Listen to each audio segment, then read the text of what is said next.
Welcome, everybody, to Life in the Fast Lane. I'm Andy from WagerTalk.com. I know it's football season, but thank you so much to you diehardos out there. NASCAR profits don't stop. NASCAR racing don't stop. That football season is here. So thank you, everybody, for following and tuning in. Leave me your comments below. Please like and subscribe, and please drop a little comment. We really want to finish out this season strong with our videos and with our picks as well. And I think we got a great race this week to cash in. We're at Texas.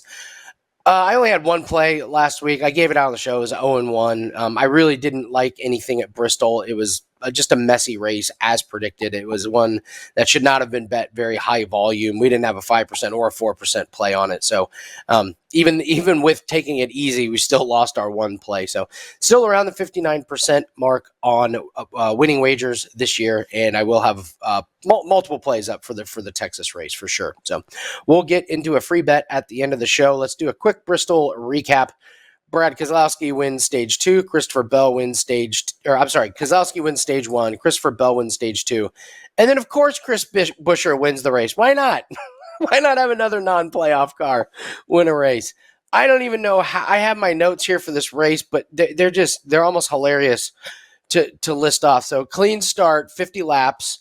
Couple cars have tire problems. Suarez, bad setup on his car. His car's struggling. Austin Cindric blows a tire. Ryan Blaney blows a tire. He comes in. They don't have the back tire attached, so he takes off. It comes flying off. He goes back out on the track. His car is broke. Sparks are just flying everywhere. It looks like he's driving like a firework. That's what it looked like. Him driving away, and it's already giving away the Stenhouse Award. Harrison Burton spins. Bubba Wallace has something breaking his car. His car is done. Blaney's car is done. Ty Gibbs has an issue. His car is done. Martin Truex, power steering issue. He's out. Denny Hamlin, flat tire. Kyle Busch, blown engine. He's out. Big wreck takes out Bowman, Suarez, and others. That wreck it really hurt me because it took out Bowman. Bowman was winning his head-to-head over Almirola. Logano, flat tire. Keselowski, flat tire. Christopher Bell, flat tire. And when everything clears up at the end, there's your guy, Chris Buescher, leading the race. He holds on to get the win. Your top 5 is Chris Buescher, Chase Elliott, William Byron, Christopher Bell, and Kyle Larson. Hendricks, good day for Hendricks. They have 3 out of the top 5 in there as Larson comes up with 5th. Then you have Chase Elliott and William Byron in 2nd and 3rd. We have 3 playoff races and 3 winners not in the playoffs. It's unbelievable. It makes absolutely no sense. The odds of 3 non-playoff drivers winning the first 3 races of the playoffs, it makes no sense. So if you were betting outright, you probably got smashed. So, but let's see if we can make it back here at Texas. Let's go over the Stenhouse Award real quick. The first nominee and ultimately your winner has got to be Ryan Blaney, who blows his tire. They don't get the back tire attached. It comes flying off. He goes back on the track. His car is clearly destroyed. Sparks everywhere. I got honorable mentions. Harrison Burton has multiple flat tires and wrecks. Harvick loses a tire coming out of his pit stall, which basically takes him out of the playoffs. And Hamlin takes off without his wheel being attached. But the winner has to be Ryan Blaney. Blowing a tire. He comes in. They don't attach the tire on. It comes flying off. His car is destroyed, yet he's still going around with sparks and everything going everywhere. It was very entertaining. So congratulations to Ryan Blaney. You finally won something in the playoffs, which is the winner of the Stenhouse Award.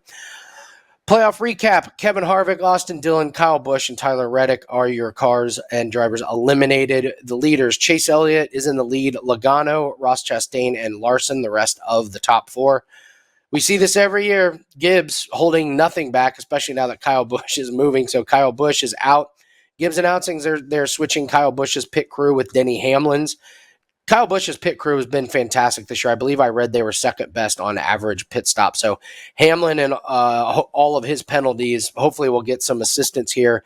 But, boy, time to fade Kyle Busch. He's going to get the worst of the pit crews. He's going to get absolutely no resources and no help from that team. So Gibbs is going all in on Denny Hamlin and Christopher Bell here.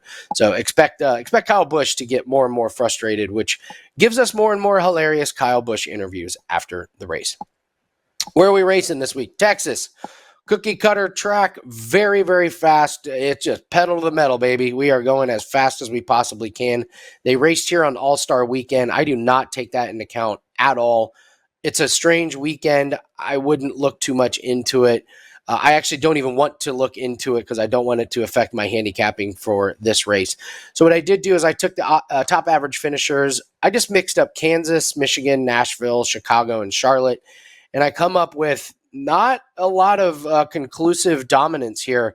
Best average finisher with those tracks is Kyle Larson, an 8th. Denny Hamlin, 9.2. Ryan Blaney, average finish of 10th.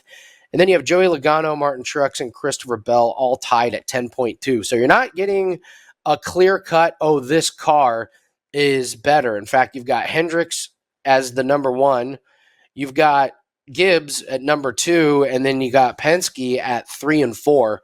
So not a lot of clarity there, which I think is actually going to help us a little bit with handicapping. I think this kind of makes the books come out with some pretty vanilla lines that we can take advantage of. One of these I'm going to take advantage of. I'm going to go back to taking a car that is in the playoffs with a car that is not in the playoffs, and I like William Byron over Martin Truex. We just saw that Gibbs has no shame in completely flipping pit crews from Kyle Busch to Denny Hamlin, and Martin Truex is in the same boat there. He had a good run the first race of the year, and then the first race of the playoffs, and then his car fell apart. He just hasn't really been the same. And then we're looking at William Byron, who has improved his finish in each of the 3 races in the playoffs. He was 8th at Darlington, 6th at Kansas, and 3rd at Bristol. I think what we just get here is you're taking the Hendricks team, who's going to go all in with their drivers that are in there, and William Byron is obviously one of them. And you got Martin Truex is not racing for everything. I think unless Truex gets out in the lead, he's going to kind of fade back and let the playoff drivers do their thing. So I would expect most of these guys that are in the playoffs at this type of track, where it's not Bristol, where you shouldn't have the insane amount of flat tires. The tires should be much better on this cookie cutter. I think that you're going to see the playoff guys get out to the front and some of the non-playoff guys kind of fade back.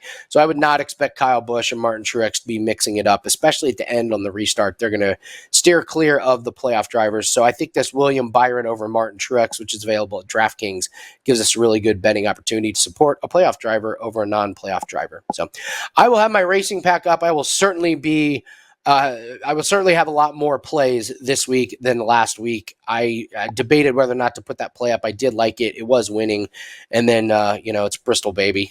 Bristol got me. So, but Texas should be much better. We should get back over that 60%. We do not have a Formula One race this week, but next week, tune into Life in the Fast Lane, where we'll be going over another NASCAR playoff track, and we will have the Singapore Grand Prix. So look forward to this weekend with some really good betting opportunities at Texas. And then next week, really, really tune in. Let's get dialed in. Formula One has been really, really good to us this year, so we should have some NASCAR and Formula One winnings coming in.